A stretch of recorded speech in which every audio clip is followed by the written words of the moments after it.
have a great tip to share with anybody who's looking to make consistently sized, rolled out dough for your cookies this holiday season.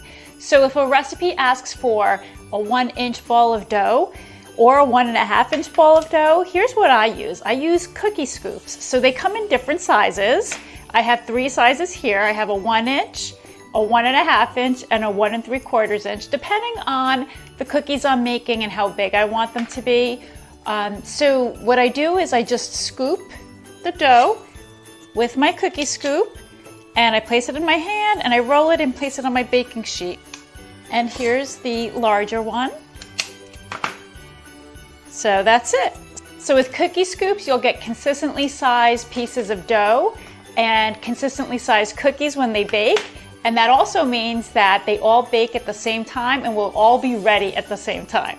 So I hope that helps you. Happy baking!